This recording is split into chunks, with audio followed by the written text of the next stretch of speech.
ధన్యవాదాలు శ్రీకాంత్.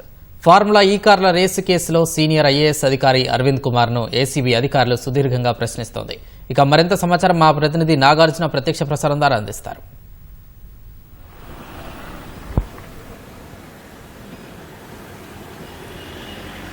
ఐఏఎస్ అధికారి అంటే ఫార్ములా ఈ కేసులో A2గా ఉన్నటువంటి ఐఏఎస్ అధికారి అరవింద్ కుమార్ని కేసులో విచారణ కొనసాగుతుంది.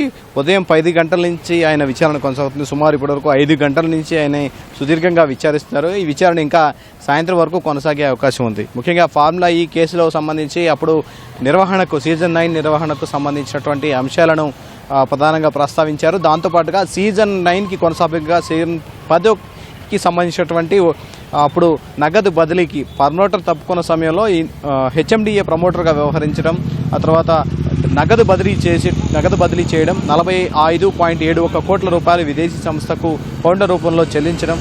సో ఈ అన్ని అంశాల మీద ఆయన ప్రశ్నిస్తున్నారు. దాంతోపాటుగా గతంలో సిఎస్కి అంటే గవర్నమెంట్ అడిగినటువంటి సమాచారానికి ఆయన వివరణ ఇచ్చారు. ఆ వివరణ దాని మీద కూడా ప్రశ్నిస్తున్నారు. దాంతోపాటు ఏఎస్ నెక్స్ట్ జెన్ సంస్థ ఏదైతే ఉందో అప్పుడు ప్రమోటర్గా వ్యవహరించినటువంటి సంస్థలో నిన్న సోదాలు చేశారు. ఆ సోదాల్లో భాగంగా స్వాధీనం చేసుకున్న పలు డాక్యుమెంట్లను కూడా ముందుంచి పరిశీలిస్తున్నారు. ముఖ్యంగా అప్పుడు ఈ ఫార్ములా ఈ రేసుకు సంబంధించినటువంటి అప్పుడు ప్రమోటర్గా వాళ్ళు తప్పుకున్న సమయంలో మీరు ఇమీడియట్గా యాక్షన్ ఎందుకు తీసుకోలేదు అంటే దాని మీద ఎలాంటి చర్యలు తీసుకున్నారు, చర్యలు తీసుకోకుండా వాళ్ళని ఏ విధంగా అంటే ఎవరికి లబ్ధి చేకూర్చారు, ఎవరికి లబ్ధి జరిగింది, దీంట్లో ప్రభుత్వం మీద పడినటువంటి నష్టాన్ని ఏ విధంగా దీన్ని చూశారు, తర్వాత దీని నష్టానికి దీనికి ఏ విధంగా ముందుకెళ్లారనే అంశాన్ని మీద ఆయన ప్రశ్నిస్తున్నారు. సో దాంతోపాటుగా ఈ ప్రమోటర్ డ్రాప్ అవడం వల్ల ఎంత నష్టం వాటిల్లింది, సో సీజన్ 9కి అగ్రిమెంట్ ఏ విధంగా చేసుకున్నారు, సీజన్ 9 అగ్రిమెంట్కి సంబంధించి అంటే ప్రాపర్గా అప్పుడు ఎగ్జామిన్ చేశారా, ఎలాంటి నిబంధనలు అప్పుడు విధించుకున్నారు, ఆ ఒప్పందంలో భాగంగా నిబంధనలు ఏమైనా సడలింపు చేశారా, ఆ నిబంధనలకు సంబంధించినటువంటి అంశాలను అందులో ప్రస్తావించడం జరిగింది. సో దాంతోపాటుగా అప్పుడు ఉన్నటువంటి వీళ్ళకి ప్రతిపత్తి ఎంతవరకు ఉంది అంటే కొంత హెచ్ఎండిఏ నుంచి పంపినటువంటి నగదుకు సంబంధించినటువంటి ఏదైందో ఎంతవరకు నిబంధనలు ఏమి చెప్తున్నాయి, మీరు నిబంధనలు దాటి ఏ విధంగా మీరు వీటిని అన్ని చెల్లింపులని చేశారనే అంశాన్ని ముఖ్యంగా ప్రస్తావిస్తున్నారు. అప్పుడు హెచ్ఎండిఏ చీఫ్ ఇంజనీర్గా ఉన్నటువంటి బిఎల్ఎన్ రెడ్డి తోటి మీరు హెచ్ఎండిఏ ఖాతా ఇండియన్ ఓవర్సీస్ బ్యాంక్ ఖాతా నుంచి పంపినటువంటి నగదు లావాదేవీలకు సంబంధించి కూడా ప్రశ్నిస్తారు. దాంతోపాటుగా ప్రభుత్వానికి ఒకవేళ కనుక ఈ ఆదేశాల మేరకు అంటే అప్పటి మంత్రిగా పనిచేసినటువంటి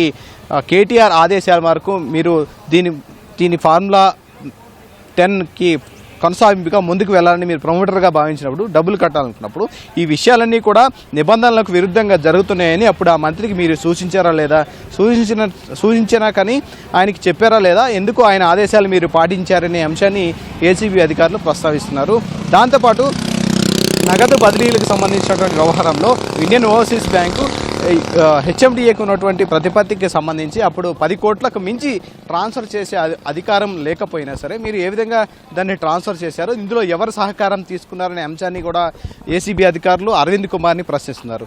మరోవైపు నిన్న నెక్స్ట్ జెన్ సంస్థ దగ్గర స్వాధీనం చేసుకున్న పలు డాక్యుమెంట్లను ఏవైతే ఉన్నాయో అప్పుడు ఒప్పందం సమయంలో త్రైపాక్షిక ఒప్పందం జరిగిన సమయంలో స్వాధీనం చేసుకున్నటువంటి పలు అంశాలను నిన్న సోదాల్లో భాగంగా స్వాధీనం చేసుకున్న డాక్యుమెంట్లను వాళ్ళ ముందుంచి విచారిస్తున్నారు. మరోవైపు గతంలో దానకిషోర్ ఇచ్చినటువంటి స్టేట్మెంట్ ఏదైతే ఉందో అంటే అప్పుడు మున్సిపల్ శాఖ ముఖ్య కార్యదర్శి ఎంఏయుడి ముఖ్య కార్యదర్శిగా ఈయన పనిచేశారు. ఇప్పుడు ప్రస్తుతం అదే ప్లేస్లో దానకిషోర్ ఉన్నారు.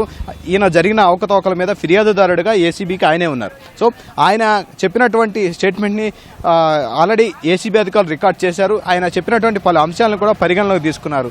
ఆయన జరిగినటువంటి ఒప్పందం ఏ విధంగా జరిగింది, ఒప్పందం తర్వాత 10వ సీజన్ కొనసాగింపు కోసం ప్రమోటర్ తప్పుకున్న తర్వాత వీళ్ళు ఏ విధంగా అప్పుడు అధికారులు ఏ విధంగా పనిచేశారు, ఏ విధంగా డబ్బు కట్టారనేది అంశాలన్నింటినీ దానకిషోర్ నుంచి విచారణలో ఆయన స్టేట్మెంట్ని రికార్డ్ చేశారు. సో ఆయన స్టేట్మెంట్లో ఉన్న అంశాలను కూడా ఇందులో ప్రస్తావించినట్టుగా తెలుస్తోంది.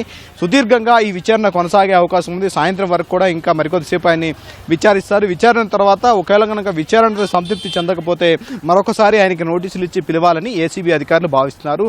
ప్రస్తుతానికి ఆయన విచారణ మొత్తాన్ని కూడా స్టేట్మెంట్ని రికార్డ్ చేస్తున్నారు. ఈ స్టేట్మెంట్ ఆధారమేగానే రేపు కేటీఆర్ విచారణకు హాజరవుతారు కాబట్టి ఇందులో ఈ స్టేట్మెంట్ ఆధారంగా ఆయన కూడా విచారించే అవకాశం కనిపిస్తోంది. గతంలో ఆ ప్రభుత్వానికి అరవింద్ కుమార్ ఇచ్చినటువంటి వివరణలోని పలు అంశాలను కూడా ఏసీబీ అధికారులు ఈ దర్యాప్తులో భాగంగా లేవనెత్తారు. సో ఆ దర్యాప్తుకు సంబంధించినటువంటి వివరాలను కూడా అతను అడిగి తెలుసుకుంటున్నారు. ఈ వివరాలన్నింటినీ కూడా స్టేట్మెంట్ రికార్డ్ చేస్తున్నారు. కేసులో A2గా అంటే అప్పుడు ఓవరాల్గా అటు ప్రభుత్వానికి అటు ఫార్ములా ఈ తర్వాత ఈ ఏస్ నెక్స్ట్ జెన్ సంస్థ మొత్తానికి కూడా ఈ కాంట్రాక్ట్ ఈ ఒప్పందం అంతటికి కూడా కీలకంగా ఉన్నటువంటి అప్పుడు కార్యదర్శి కాబట్టి సో ఈయన స్టేట్మెంట్ చాలా కీలకం ఈ కేసులో అని ఏసీబీ అధికారులు భావిస్తున్నారు. ఈయన స్టేట్మెంట్ ఆధారంగా మిగతా వారి విచారణ 10వ తేదీన బిఎల్ఎన్ రెడ్డి విచారణ ఉంది, రేపు కేటీఆర్ విచారణ ఉంది. సో ఇవన్నీ విషయాల్ని కూడా ఏసీబీ అధికారులు స్పష్టంగా అతని నుంచి స్టేట్మెంట్ తీసుకుంటున్నారు. పలు ప్రశ్నలు ఆయన అడిగి వివరాలన్నింటినీ రికార్డ్ చేసుకుంటున్నారు. సో ఈ స్టేట్మెంట్ ఆధారంగా రేపు కేటీఆర్ విచారణ జరిగే అవకాశం ఉంది.